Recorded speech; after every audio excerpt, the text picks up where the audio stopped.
In today's video, I'm going to teach you how to sell on MetaTrader 5. Selling, also called opening a sell position or going short, is one of the basic actions you need to understand when trading on MetaTrader 5.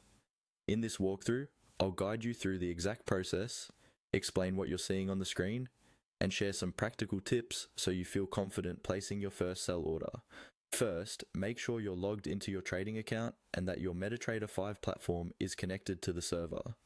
You can usually see the connection status in the bottom right corner of the platform. If it's green or showing active data, you're good to go. Next, look for the New Order button. On the desktop version, you'll typically find it at the top of the platform in the main toolbar. It often looks like a small icon with a plus sign or simply says New Order. If you don't see it, you can also open a new order by right-clicking on a symbol in the Market Watch window and choosing New Order from the menu, or by pressing the F9 shortcut key on your keyboard. When you click on New Order, a new window will pop up. This is where you set up all the details of your trade before you actually sell. At the top of this window, you'll see the symbol, which is the instrument you're going to trade, such as a currency pair, an index, or a commodity. Make sure the symbol displayed is the one you want to sell. If it isn't, you can select the correct one from the drop-down list. Below that, you'll see fields for volume, stop loss, and take profit. Volume is the size of your trade, usually measured in lots. Take a moment to choose a position size that matches your risk management rules. If you're new, it's often best to start small while you're still getting comfortable with the platform.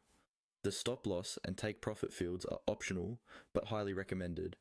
A stop loss is the price level where your trade will automatically close if the market moves against you, helping you limit potential losses. A take profit is the level where your trade will close in profit once the market reaches your target.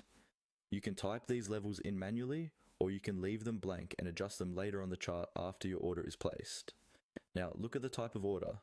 Most traders use a market execution order when they want to sell immediately at the current market price. If market execution is selected, you'll be ready to place an instant order. If you prefer to sell only if the price reaches a specific level in the future, you can choose a pending order instead, then specify the price at which you want the sell order to be triggered.